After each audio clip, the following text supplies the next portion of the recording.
오늘은 14장을 신명기 14장을 아주 디테일하게 들어가겠습니다.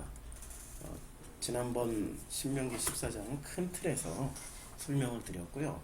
왜냐면 이 디테일하게 들어가야 될 내용들이 많이 있기 때문에 이것만 해결되면 레위기가 다 해결됩니다.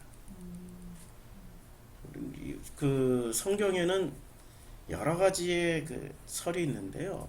그게 이제 제2문서, 2문서, D문서, P문서 같은 이런 그 JEDP라는 그 구약학자들 발트마니까 뭐 이런 분들에 의해서 그 만들어진 내용들인데요.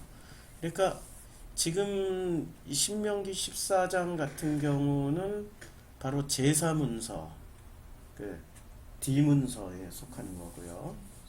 그 다음에 제사장들의 P문서가 섞여 있는 거죠. 이게 D문서, P문서가 섞여 있는데 이런 식으로 들어가면은 뭐가 되냐면 성경을 이렇게 나눠요. 그리고 각각의 독특한 목소리가 들어가 있기 때문에 그 독특한 목소리 군을 찾아서 그 목소리만 듣게 되는 거예요. 통합적인 사고가 안 되는 거죠. 그래서 그것을 통합적으로 생각하는 이제 훈련을 해야 되는데 서구신학은 그게 안 돼 있으니까 여기에 대한 해석들이 거룩한 것과 거룩하지 않은 것을 왜 분리를 해놨냐는 것에 초점을 맞춰서 이 거룩한 짐승의 특징, 거룩하지 않은 짐승들의 특징, 이런 식의 해석들이 난무한 게 이제까지 해석이에요. 근데 그런 것을 하나님은 있잖아요. 거룩한 것과 거룩한 것을 나누지를 않았단 말이에요. 창세기 1장에 보면 우리들에게 먹거리를 주시는데 그 먹거리가 우리 일단은 땅의 풀과 각기 종류들을 씨 맺는 채소와 각기 종류들을 씨 가진 열매 맺는 나무를 내니 하나님 보시기에 좋았다라고 말씀하셨단 말이에요. 그러니까 성경에는 모든 것을 하나님 보시기에 좋았더라라고 말씀하고 계셔요. 그런데 여기서 큰 바다 짐승들도 만드셨어요. 근데 이 큰 바다 짐승들이라는 게 사실은 복수로 나왔단 말이에요. 이게 큰 바다 짐승이 탄린이란 말이에요. 그러니까 용, 뱀, 그리고 악어, 뭐 베못, 뭐 이런 것들. 그러니까 구약 성경에서 이렇게 표현하고 있지만 신약 성경에서 계시록에 가면은 바다에서 나오는 짐승들이 있단 말이에요. 그러니까 그런 것들을 이미 창세기 1장에서 다 표현을 해놨단 말이에요. 근데 이런 것들을 다 만들어 놓고도 주님은 하나님 보시기에 좋았더라라고 지금 말씀하고 있는 거예요. 그리고 이 모든 그 생명체들을 우리에게 뭐라고 말씀하시면 이 모든 나무를 너에게 주는 너희 먹거리가 되라. 먹을거리가 되라. 그 다음에 모든 풀을 먹을 거리로 주노라 하시니 그대로 되는 거고요. 그래서 우리들에게 어떤 먹거리를 주시냐면요. 지면에 씨 맺는 채소와 씨 가진 열매 맺는 모든 나무를 우리가 먹을 수 있는 거고요. 땅의 모든 짐승과 하늘의 모든 새와 생명이 있어 땅에 기는 모든 것에게는 내가 모든 풀을 먹거리로 주노라 하시니 그대로 되는 거예요. 그러니까 우리가 먹을 수 있는 거는 뭐를 먹을 수 있어요? 자, 이제 푸른 풀을 여기서 먹을 수 있단 말이에요. 먹을거리가 되라. 푸른 풀이 먹을거리가 됐어요. 그 다음에 9장에 가서 보면요. 9장에 가서 이제 모든 산 동물을 너희의 먹을 것이 될지라. 살아있는 동물은 다 먹을 것이 되는 거예요. 채소같이 내가 이것을 다 너희에게 주노라. 근데 고기를 먹되 그 생명되는 핏째는 먹지 말 것이니라. 여기 이제 9장에서는 좀 달라져요. 1장에서는 다 창조하시고 우리에게 먹을 거리를 주셨는데 창세기 노아의 홍수 이후에는 뭐가 살짝 바뀌어요. 그래서 너희의 피 곧 너희의 생명의 피를 찾으리니 짐승이면 그 짐승에게서 사람이나 사람의 형제면은 그에게서 그의 생명을 찾으라. 다른 사람의 피를 흘리면 그 사람의 피도 흘릴 것이다. 왜냐하면 하나님이 자기의 형상대로 사람을 지으셨음이라 라고 말씀하고 있습니다. 그래서 우리에게 이제 먹을 거리는 드디어 창세기 9장에 가서 모든 걸 다 먹을 수 있다라고 말씀하셨어요. 그런데 신명기에 가서는 요게 좀 더 세분화가 됩니다. 그러니까 가증한 것은 무엇이든지 먹지 마라로 바뀌어요. 가증한 것은. 그 다음에 피는 절대로 그 정한 것은 먹지만 핏째는 먹지 말라라고 말씀하고 있습니다. 정한 것은 정한 새는 너희가 모두 먹을 수 있으나 이게 피는 그것을 먹지 말라. 우리가 지난번에 다뤘죠. 그래서 피라는 것을 가지고 이게 땅에 흘린 피, 그 아벨의 피를 가지고 설명을 했어요. 자, 이게 왜 관점이 이렇게 달라졌을까요? 다 먹을 수 있다라고 그랬는데 여기서는 먹을 것과 먹지 말 것이 바뀌어 있단 말이에요. 이게 왜 이렇게 달라졌을까요? 자, 1절을 한번 보자고요. 너희는 너희 하나님 여호와의 자녀이니, 우리가 지금 여호와의 자녀라는 것이 굉장히 중요한 거예요. 그럼 하나님의 자녀는 창세기 1장과 창세기 9장에 따르면 다 먹을 수 있는 거예요. 그런데 우리의 하나님의 자녀이니 무엇을 하라고 했냐면은 요 뒤에 구절. 죽은 자를 위하여서 자기 몸을 베지 말며. 죽은 자를 위하여서. 그럼 죽은 자가 누가 죽었다라는 얘기일까요? 참 신기하죠. 대상이 안 나와요. 죽은 자를 위하여서 자기 몸을 베지 말고 또 눈썹 사이에 이마 위에 털을 밀지 말라. 그러니까 죽은 자를 위해서는 자기 몸을 베지 말라는 것은 이렇게 뭐 손바닥을 베든 손가락을 베든, 아니면 이 벤다라는 것은 어떤 의미일까요? 어떤 대단한 자기의 충성심 혹은 자기의 사랑하는 정도를, 지금도 중동 사람들은 자기 몸을 베요. 이걸로 표현을 해요. 지금도 중동에서 살고 있는 사람들은, 이 사막 부족들은 이제 이런 습관들이 있나 보죠. 그다음에 눈썹 사이 이마 위에 털을 밀지 말라. 우리 한국 사람들은 눈썹과 눈썹에 이렇게 이게 미간이라고 그러죠. 미간에 이 눈썹이 이어지는 사람은 별로 없어요. 근데 중동 사람들은 이런 사람들이 되게 많습니다. 한번 찾아볼까요? 예. 그러니까 그 중동 사람 눈썹, 예, 이렇게 치면은 아이고 영어로는 안 나온다. 중동 사람 눈썹 한번 쳐볼게요. 이게 중동 사람이, 이게 한국에 중동이 나오네. 아이 진짜 아랍 사람. 아랍. 자, 이게 이제 아랍 사람들이 너무 이쁜 눈썹만 나오네. 아주 이쁜 눈썹만 나오네. 실제로 아랍 사람들의 이 눈썹은 다 다듬어 놨어요. 아랍 사람 일자 눈썹.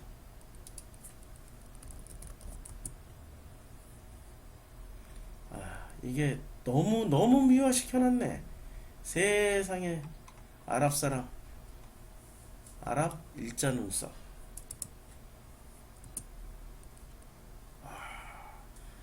이 아랍 사람들의, 제가 여기 이제 사전이 안 나. 이게 일자 눈썹이에요. 여기 김미화의 옛날 버전. 이게 일자 눈썹, 이렇게 눈썹이 이건 붙인 거예요.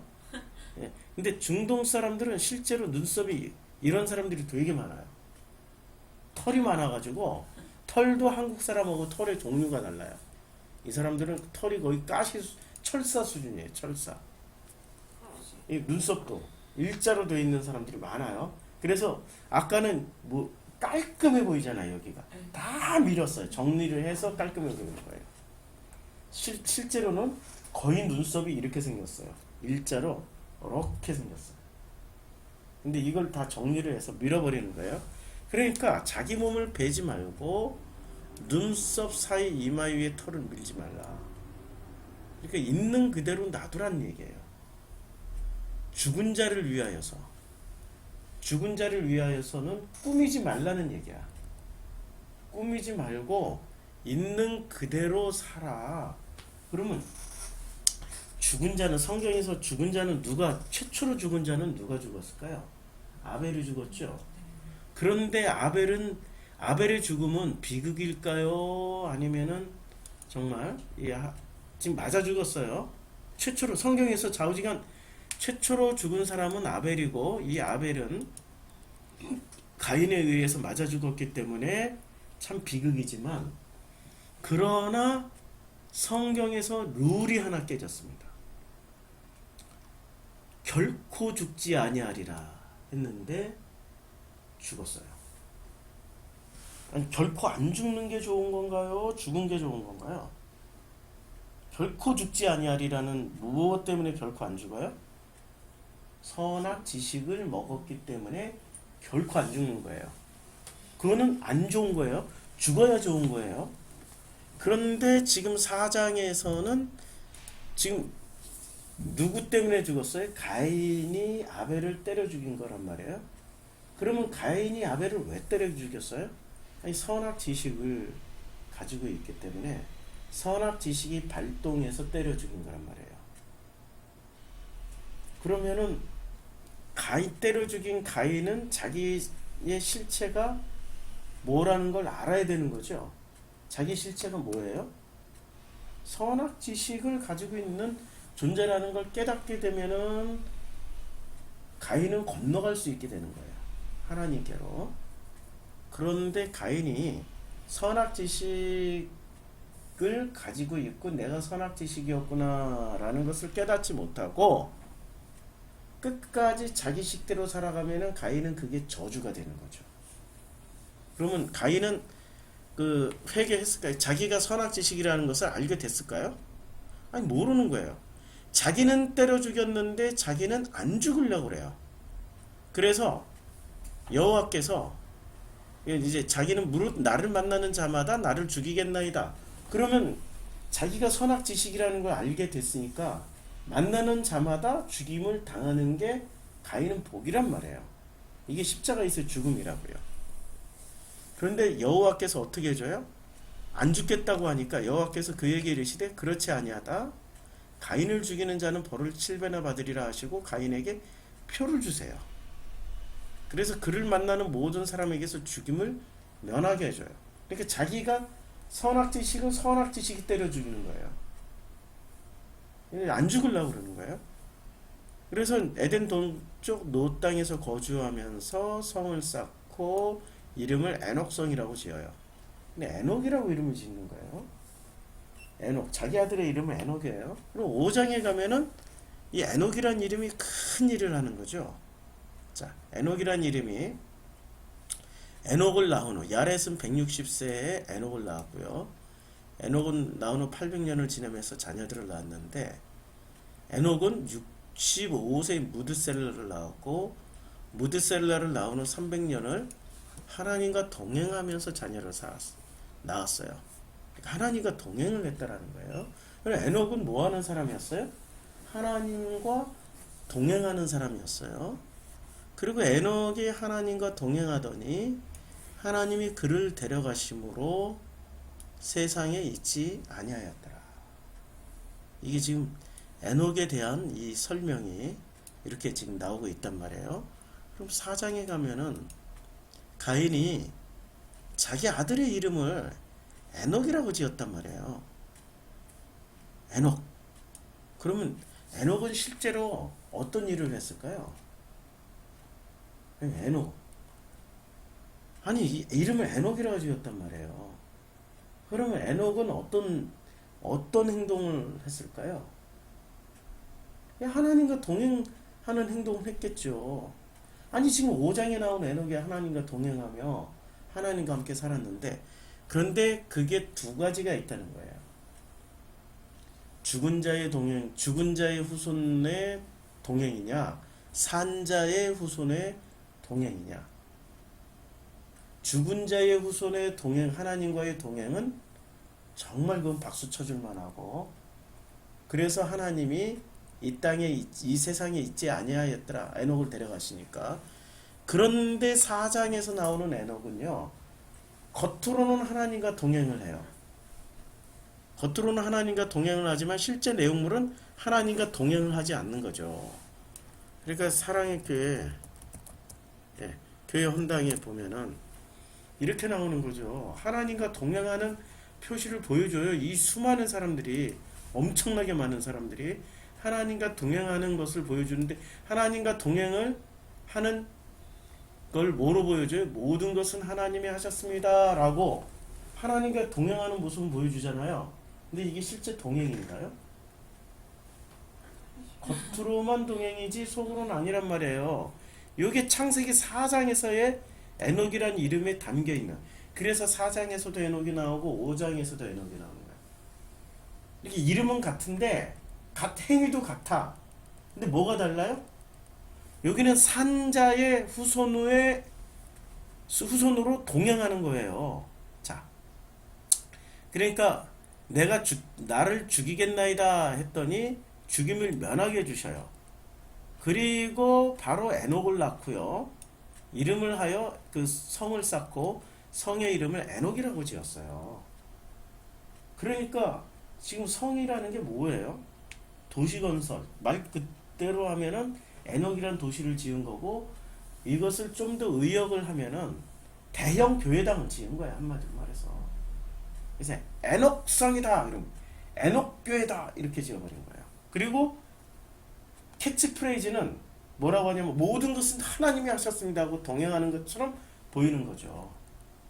이 장면이 이해가 되죠? 4장에서 에녹은, 그러면 5장에서 에녹은 누구의 후손이에요? 이제 셋을 대신하여서 4장에서 이제 이게 쭉 마지막에 보면 아담이 자기 아내와 동침함에 그가 아들을 낳아 그의 이름을 셋이라 했어요. 이는 하나님이 내게 가인이 죽인 아벨 대신에 다른 씨를 주신 거예요. 그러니까 아벨을 대신해서 셋을 주신 거예요. 그리고 셋도 아들을 낳고 이름을 에노스라고 했어요. 그리고 요 후손이 셋을 낳은 후 에노스를 낳고 이렇게 이어지다가 에녹이 나오면은 요 셋은 누구를 대신해서 죽임 당한 아벨을 대신해서 나왔기 때문에 창세기 5장의 족보는 죽임 당한 자손들의 후손이에요. 그치요? 그리고 4장은 산자의 후손이고 5장은 죽임 당한 자의 후손이고, 그럼 우리는 예수의 후손이잖아요. 예수는 산자였어요, 죽임 당한 자였어요? 죽임 당한 자였어요, 예수는. 그거. 예수는 죽임 당한 자의 후손이었어요.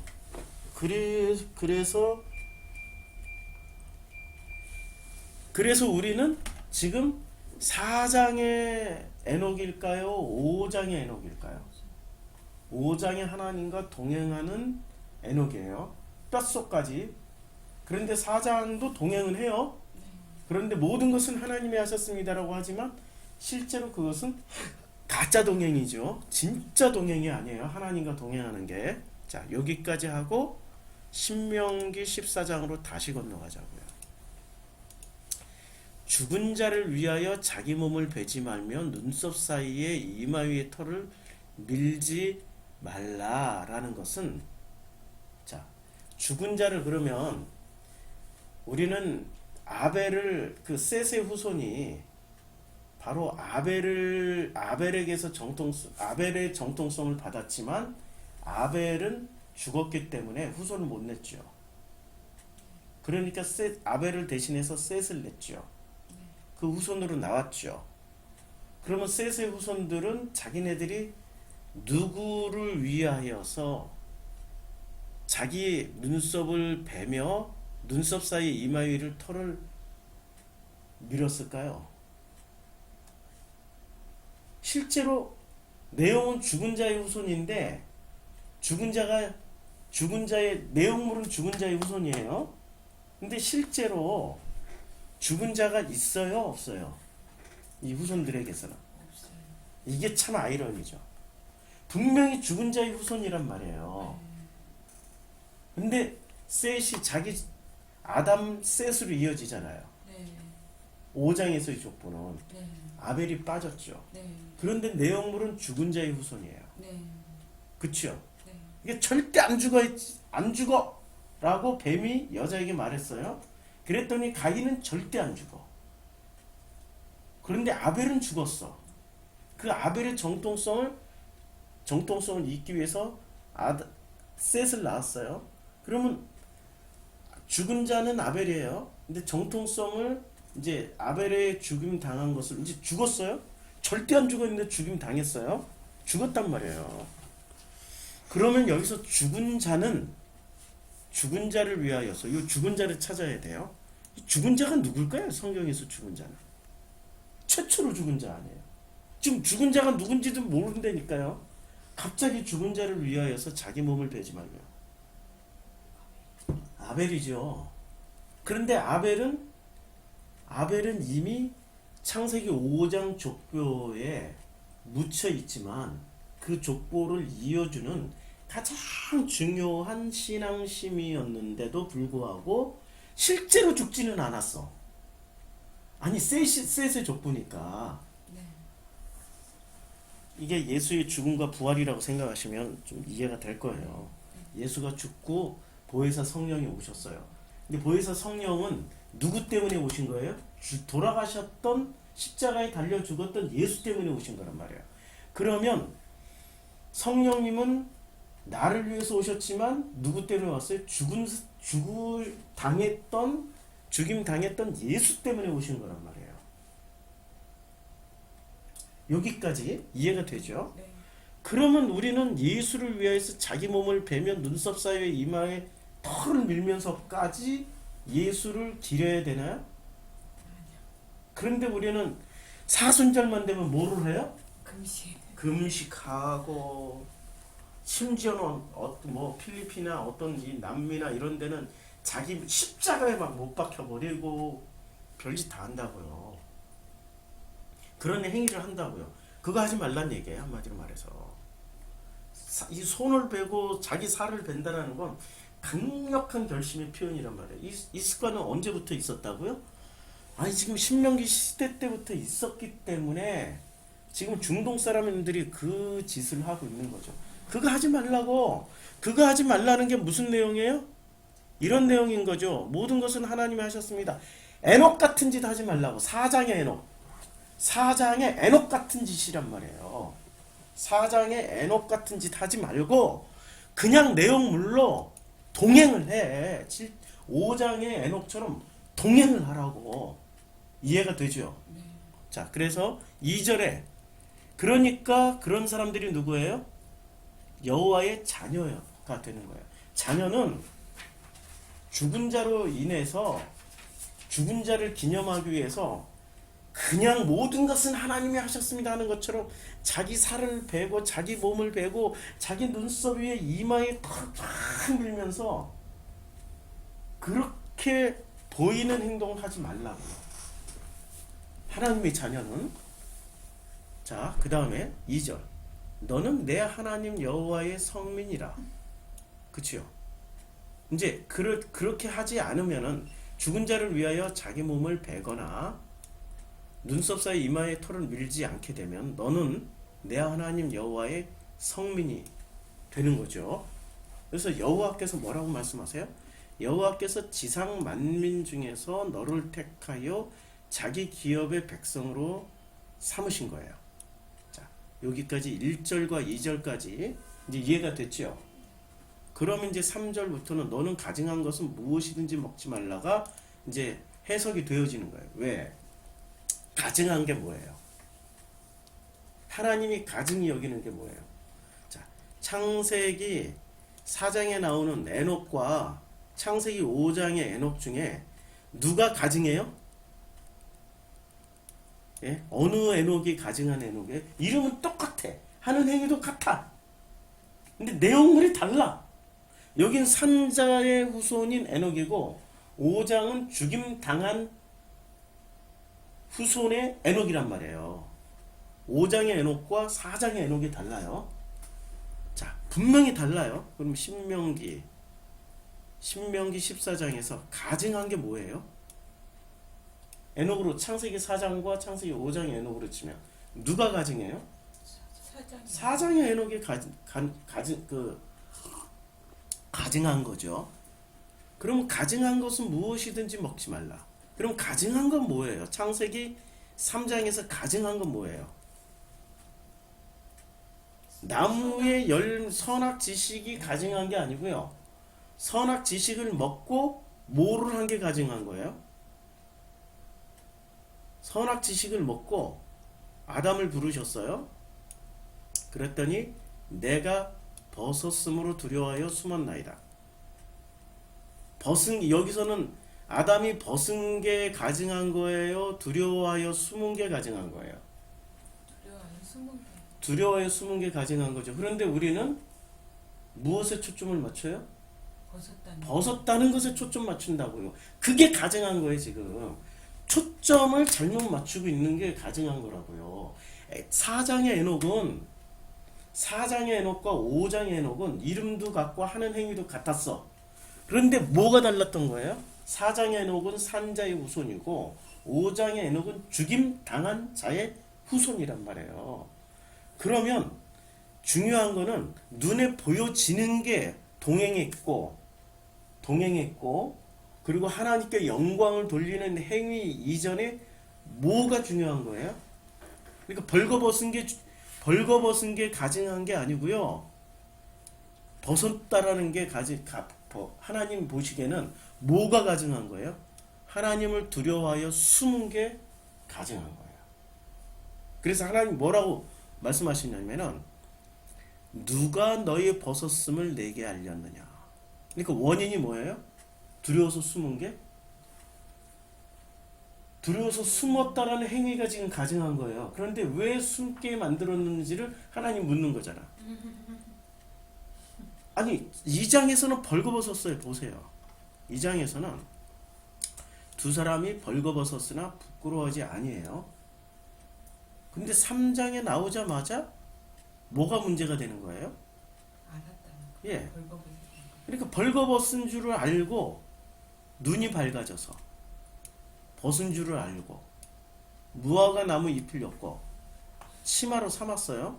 분명히 옷을 입고 있단 말이에요. 맞죠? 벌거벗은 게 아니야. 이 옷을 입고 있었어.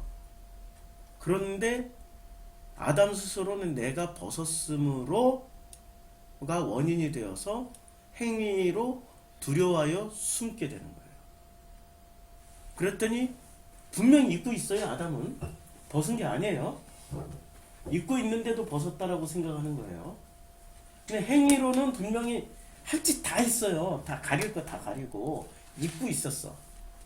근데 그 행위 자체가 무용지물이 됐다라는 거예요. 하나님 앞에 서니까. 지금 4장의 에녹과 5장의 에녹은 하나님 앞에 섰어요. 지금 둘 다 동행을 했어요. 근데 5장의 에녹은 하나님 앞에 섰을 때 벌거벗고 섰어요? 옷을 입고 섰어요? 5장의 에녹은 벌거벗고 선 거지. 죽은 자의 후손이니까. 근데 4장의 에녹은 벌거벗고 섰어요? 지금 3장의 아담처럼 자기가 만든 옷을 입고 섰어요. 옷을 입고 섰어요. 그러면서 이 옷을 보는 거야. 나는 구원의 옷이야. 나는 의의 옷이야. 스스로 계속 그걸 마인드 컨트롤을 해서 그 마인드 컨트롤을 한 결과로 뭐를 지어요? 에녹성을 지어서 가인이 에녹성을 지어서 에녹에게 이름을 자기 아들 이름으로 에녹성이라고 지어버리고 그리고 자기 아들을 위해서 에녹성을 지어버려요. 그리고 하나님께 모든 것은 하나님이 하셨습니다라고 영광을 돌려요. 그런데 정작 하나님 앞에 서게 되면 어떻게 돼요? 3장에 아담처럼 두려워하여 숨게 돼요. 심판주로 재판장으로 만나기 때문에.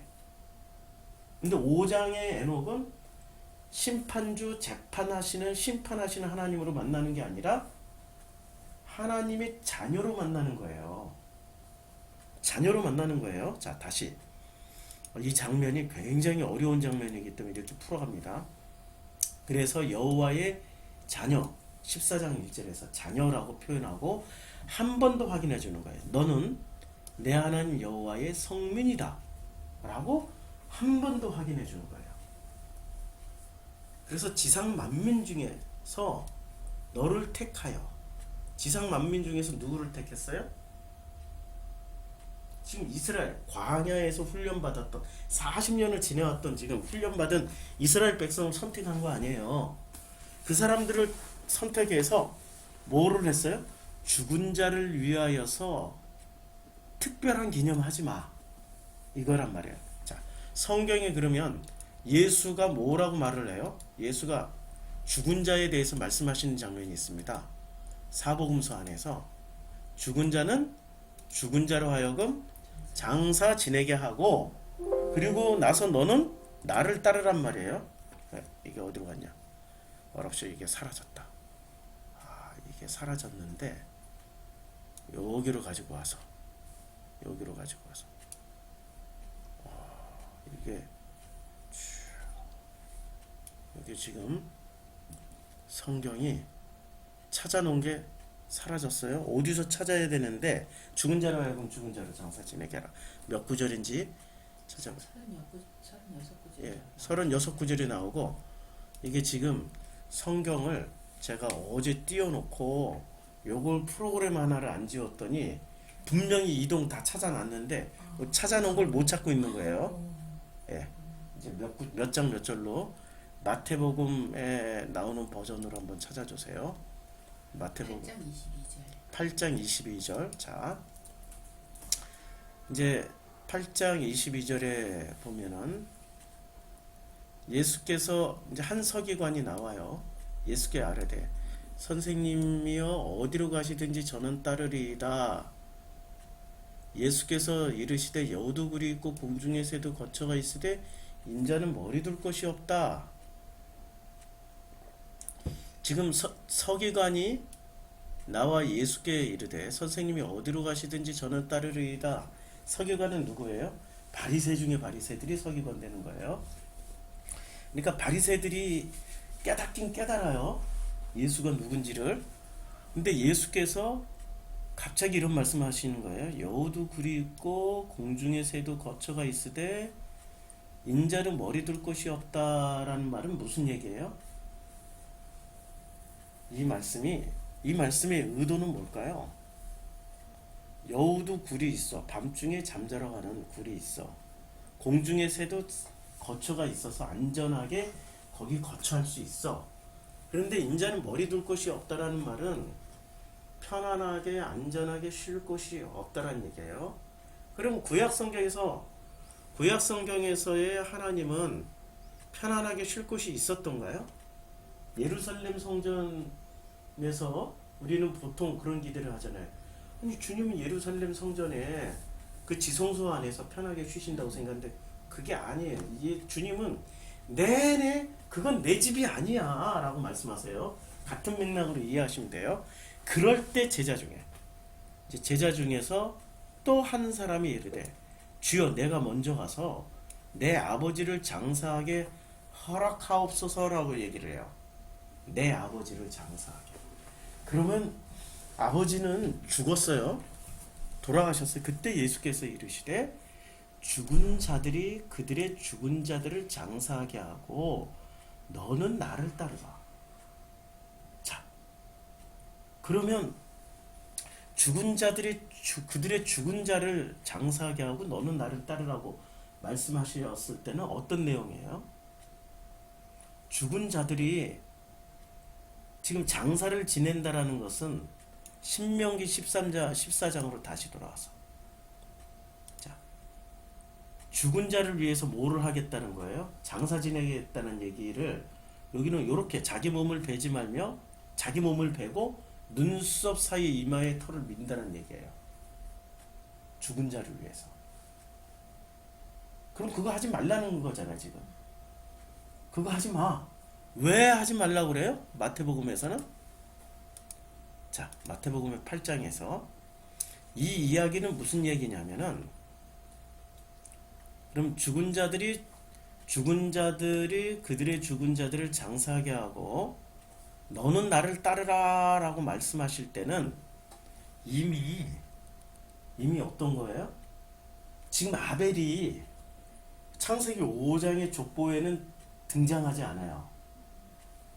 근데 창세기 5장의 족보가 이어질 수 있었던 까닭은 누구 때문에 창세기 5장의 족보가 이어지는 거예요? 죽은 아벨을 대신해서 난 셋 때문에. 그렇죠. 그건 누구의 은혜로 되어진 거예요? 아버지의 은혜로 된 거란 말이에요.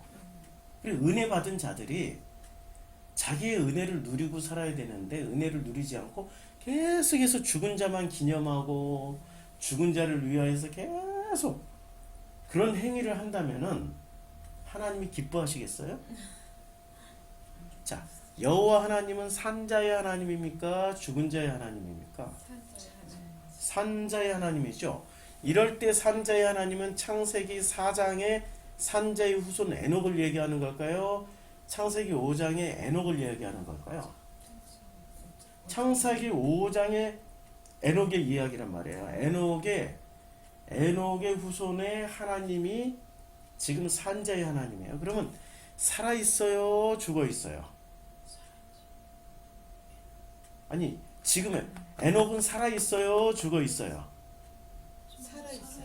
누구 속에서 살아 있어요? 그의 후손 속에서 살아 있죠. 자, 우리의 조상은 누구예요? 예수죠. 예수는 살아 있어요, 산자예요, 죽은 자예요? 산자있어요. 아니, 십자가에서 돌아가셨단 말이야. 죽은 자지만 우리 속에서 어떻게 돼요? 살아 계시죠. 그러니까 우리는 산자의 후손이에요, 죽은 자의 후손이에요. 창세기 5장의 후손이 되는 거죠. 그거 얘기하는 거죠. 그런데 그렇게 하지 않고 어떻게 해요? 끊임없이 죽은 자처럼 기념하고 죽은 자처럼 끊임없이 그 죽음만을 애도하고 그러면은 종교적으로는 굉장히 거룩해 보이고 정말로 장엄해 보여. 장례식만큼 장엄하고 거룩한 자리는 없단 말이에요. 그렇죠? 장례식이야말로 가장 엄숙하고 가장 경건하고 가장 종교적인 자리가 바로 장례식이란 말이에요. 근데 그거 하지 말라는 거예요. 왜냐하면 산자의 하나님이니까. 이제 이 말이 서로 매칭이 되죠. 이게 이해가 돼야 이제 3절이 이해가 됩니다. 내일은 3절부터 하겠습니다. 오늘 시간이 이렇게만 해도 37분이네.